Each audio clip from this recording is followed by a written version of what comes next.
What's up, guys? Kellen here with Aksel Inge Sinding. Aksel is a clinical psychologist with a passion for mental health, organizational psychology, and innovation. You can also listen to episode number 6 on 99 Career Options podcast if you want to find out how it is actually to work as a psychologist. Today we're discussing around a very interesting topic. We are going to discuss why a big majority of youth today is unhappy at their workplace, and some of the steps that they can take to find meaning and happiness at work. Aksel, welcome to the show. Thanks.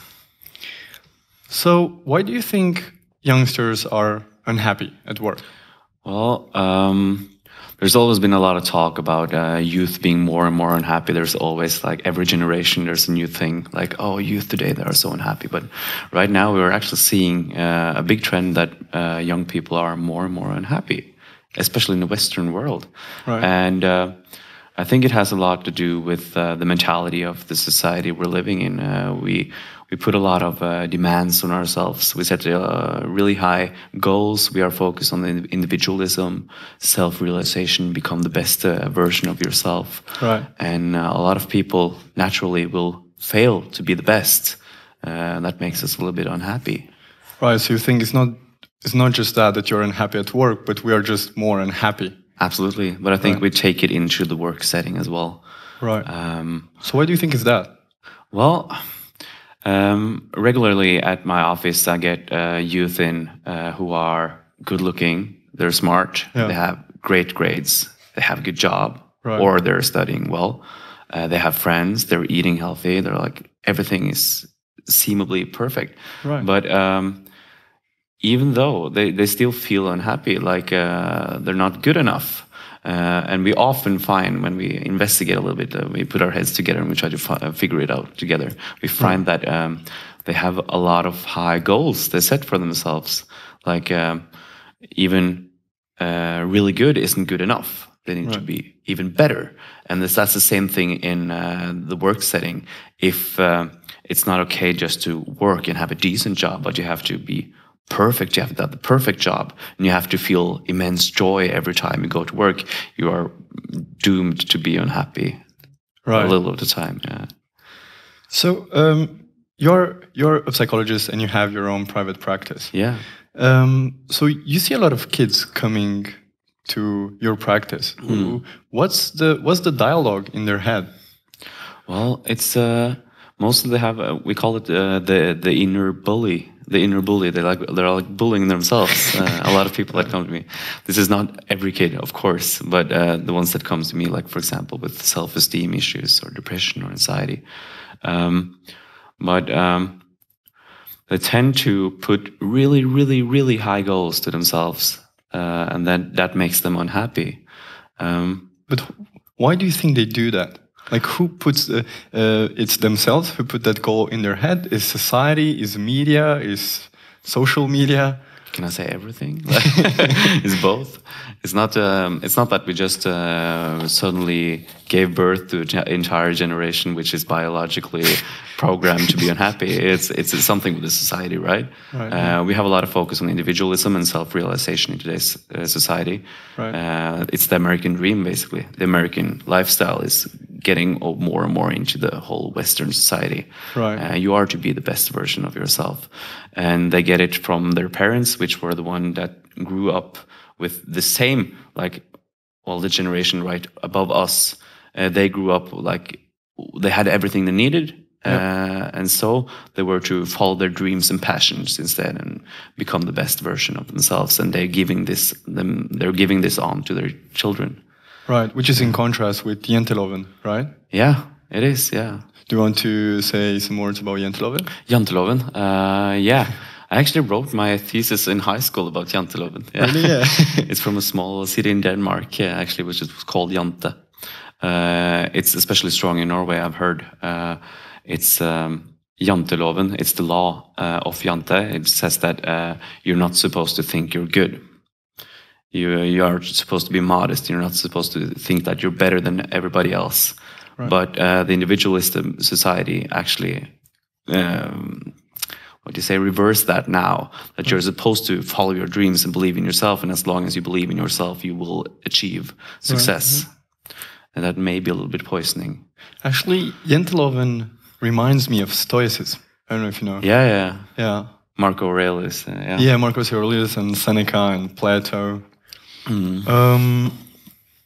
So what do you think a young person can do about it? Like, you have this peer pressure, the society pressure to follow your dreams or follow your passion, but then you almost guarantee that you will not be happy. Like, you're just pushing the goal further and further. Like, what they can do to be happy before they reach that goal? Yeah, good question. The first thing we have to look at is what is self-esteem. And a person's self-esteem is always based down to one thing.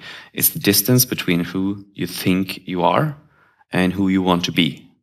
And if that distance is really long, then you become more unhappy. You want to be close to who you want to be, right? And a lot of kids today, they're really good at knowing who they are. They can describe who they are. But the person they want to be is so extreme. It's far off. It's perfect. They have unrealistic goals. Yeah. And like you said, how can they be happy along the way? Because if you say that I'm supposed to be this happy over here, and I won't be happy with myself until I get there, then you sort of put your life on hold and you just wait until you get that happy. Right. So what you have to do is you have to pick out these goals. Where did they come from? Are they realistic? And then you have to break them down into values instead. Like, for example, if your goal is to become a top director in a company, right? Then you need something along the way, right? You need to learn, you need to build relationships, you need to think more and more and start reflecting on your career. And those are things you can do already today. So cut the goal. Becoming a director, you can have it in the back of your head, like, that's the direction you want to go in. And then you can rather put your emphasis on values. Okay, I want to learn every day. I want to build relationships every day. I want to network. Right. Because that's the things you can do, and you can be happy along the way as well. So replace goals with values and move a little bit. And processes. Yeah, exactly. Right. Does that make sense? Yeah. Yeah. I think it's a very big problem, and why I think it's a very big problem is that we know it, but no one does anything about it. Yeah. And it reminds me about this article that someone interviewed a lot of people that were on their deathbed. So they were on their deathbed, and they went and asked them, like, "What's your biggest regret in life?" Right. So all the time, the people would say that I worked too much. I didn't spend more time with the people close to me, and I was not true to myself, which is exactly what you are saying. Like, you know who you are right now. You want to be someone else because of some beliefs that you have, right? And those beliefs probably are created by society or by someone close to you. But then, if you know that you need to be happy with yourself, you need to be yourself. Like, all the time, you don't need to copy someone else. You just need to be yourself. And it reminds me about being vulnerable. I think it's so much value in being vulnerable. Absolutely, but how can we teach kids to be vulnerable? How can we teach them to be happy with whom they are, to understand that it's good to have goals in life, but life is not goals. Life, it's so much more about it, and just to build processes. Yeah, you're touching into something very interesting there. We see a lot of tendencies today that the youth growing up think that we're supposed to be happy all the time. That, for example, if you're feeling sad or vulnerable, you're doing something wrong. Is that necessarily correct? I'm not sure. But once again, we're really afraid of dark, negative emotions these days. We're really scared of it. And we try everything we can to avoid them. Like, just like being on your mobile phone, for example. Right. It's a way of escaping reality and not feeling anything. Right. And we have to learn, the kids, and the kids have to learn themselves, that it's okay to be sad. It's okay to feel miserable sometimes. It's okay not to be happy all the time. Life isn't supposed to be happy all the time. It's part of the human being experience. Exactly. And when you talk to adults, which have had a long and successful career, and you ask them, when are the times you really learned something? they always mention the episodes when they failed. Yeah. Always mention when there was hard times, when they met the wall, got a burnout, or really failed at something, or said something to someone that they shouldn't have done and did something wrong. That's always the situations they pull out, like they mention. And I think a lot of young kids have to accept that in order to learn, you have to be able to fail as well. Yeah. Can you please describe what is important to consider if you want to be happy in your work life? Yeah. Well, at first you have to. We can go to the Maslow hierarchy of needs here, actually. Yeah. Yep. We can see like what are the basic things you need. Because in general, well, you need, first of all, you need enough money to live. Because you need to be able to survive, basically, right? Yeah. And you have to have a social network at your job. Feel that you belong to something, a group of people. That's really healthy. Yeah. And if you're able to learn a little bit every day as well. That's like the three most important things in order to have a happy way of work. Right. A lot of people think that you should follow your passion or follow your dream and go like self-realization. The other three things are much more important in order to achieve happiness at work. So if you find something that pays enough, you have a secure life, and you have a social belonging of some sort, like colleagues, and you learn something each day, that's a really good way to go. Yeah. Yeah. And don't be afraid to let your passions always also stay in your spare time. That you can follow your passions like a hobby or interest. It's not necessarily good to follow your passion in your way of work, because then you actually exchange, like you go for external motivation, like I'm getting paid for my passion now. That's not always that good. No. I think a crucial thing when you are young, because I was young. You also probably you were young. You also, Gustav, were young ones. We're old. We are all old now. but everything you do the first time, it's hard. If you learn to play the guitar, the drums, if you want to learn a software, everything is going to be hard, and you are going to feel stupid about it. And that's a feeling that we don't like. As a human being, feeling stupid and powerless and not being able to control the things that we want to control, it makes you feel uncomfortable. But that's normal. And this is the path that you need to take to be able to do something. So if you got a new job and you don't like it, just wait for 2 years. Like, as soon as you know how to do your job, you will love it. You will love it, and you will feel so fulfilled about it. Yeah, you have to allow yourself to take the time to learn. Yeah. That's again like to the first thing we started off with. If you're not supposed to be happy until you've reached a certain level, it's really hard.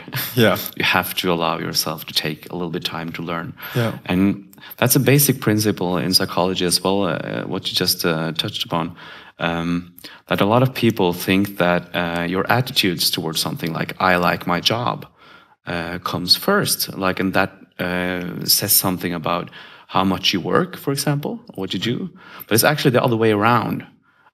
Much more often, what we do influences what we feel about things. Right. So if you work a lot and you spend a lot of time on your work and you smile and laugh, you're really likely to be happy about your work. Yeah. So you have to master it. You have to work, learn, and then you will appreciate it. The happiness comes afterwards, not first. Right. Action first, then thoughts. Yeah. Right. If that makes sense. Yeah. What do you think it's a mistake that young people do before they start the work life? Well, a mistake young people do before they start the work life. I have to go back to the thing with the goals again. Actually, yeah.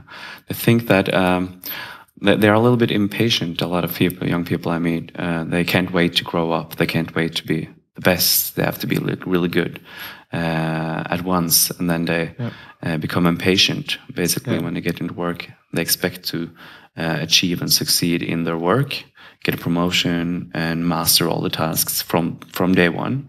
The thing is, when people hire you to work, they've already deemed you good enough for that work. Yeah. And they don't expect you to master everything from day one. Right. They're expecting you to learn. And that's what we should allow ourselves to do as well. Yeah, I really needed this conversation maybe 1 year ago. Yeah. When I quitted my job.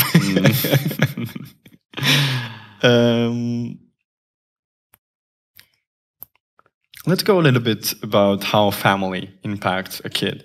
A lot of children are told today that they can become anything they want. What do you think about that?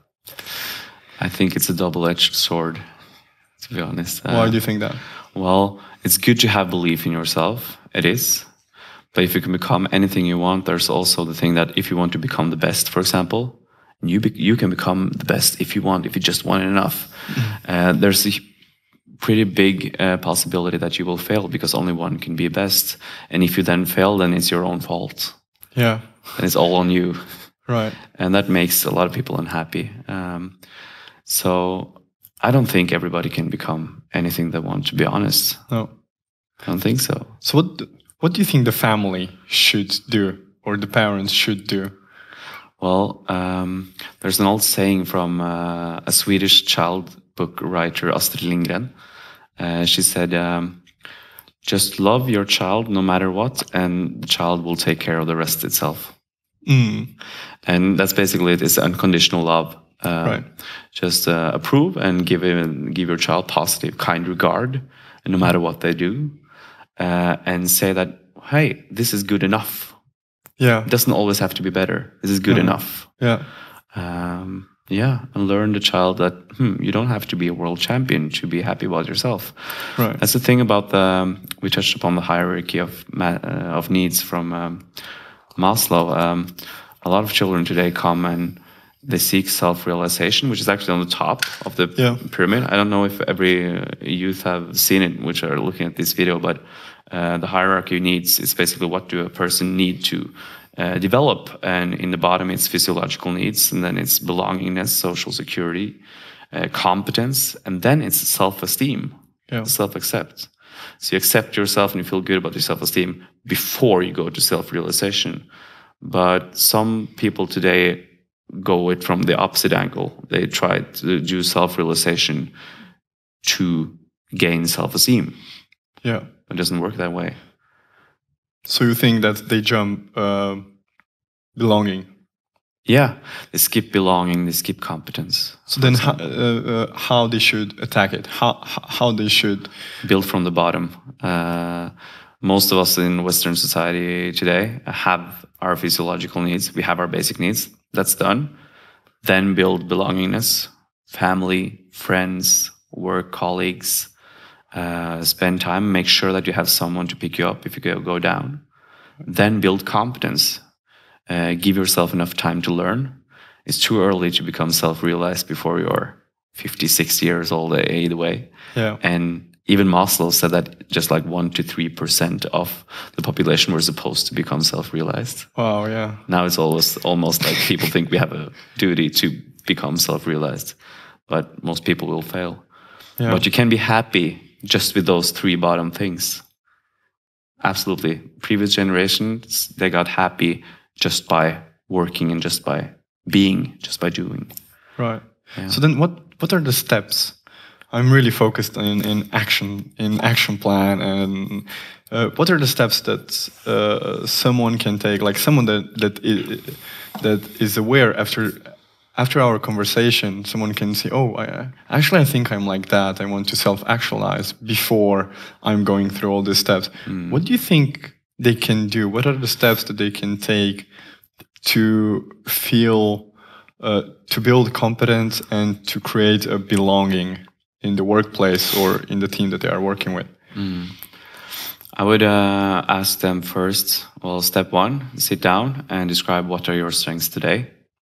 Who are you? What you want to do? And then step 2, what are the goals I've been living by so far? What do I want to achieve in my life? What do I want to do? And then step 3, type down values which will bring you closer to your goal. Like, for example, networking, learning, meeting people, exercising, stuff like that. And rearrange your life so that every time you do something, just think, the thing I'm doing now, is this bringing me closer to who I want to be or not? And if the question is no, then don't do it. Right. Yeah. And be happy meanwhile you're doing that. Yeah. Yeah. I think if you follow your basic values, it's much more likable. You're much more likable to be happy along the way. Right. Yeah. And also I think a key thing to be happy for everyone, it doesn't matter if you're a youngster or someone older, it's really important to be grateful of the things that you have. Yeah.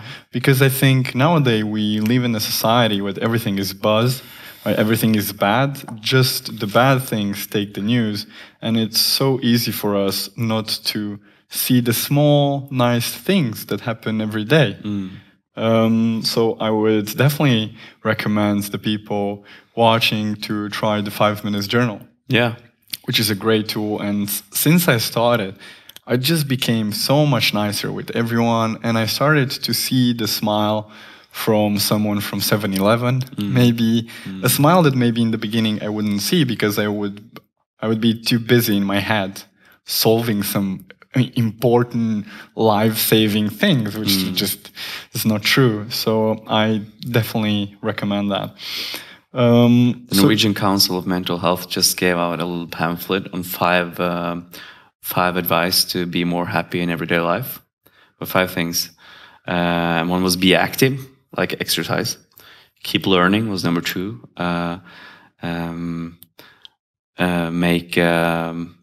Make networks, make friends. Make sure you belong to something. Give to other people. Give not only presents and things and money and charity, but like give hugs, give compliments, give smiles, support other people. And the last thing was be mindful, be present in the present. Actually, and that's where the grateful things come into life. Like if you're mindful and grateful for the things in every moment, it makes you more happy. Absolutely. That's wonderful advice. I think everyone should follow those 5 steps. And you can find all the details at 99careeroptions.com, and probably we'll also post this on YouTube. Just to wrap up, what do you think are the steps that someone should take to be happy and satisfied with their work? I know that I asked you several times, but I just want to make sure that we iterate and it sticks to people's mind.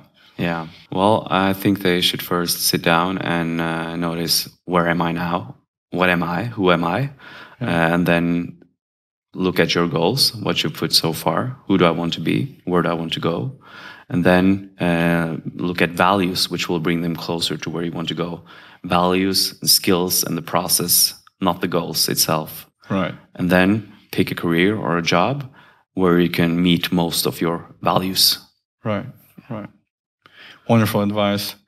Alrighty, I really hope you liked this episode. And if you want to learn more about 99 Career Options, please go to 99careeroptions.com and check our blogs and our podcast. In our podcast, we have a lot of interviews with architects, software developers, a lot of professions. And in our blog, it's full with very good resources that can help you decide in the end which career is the best career for you.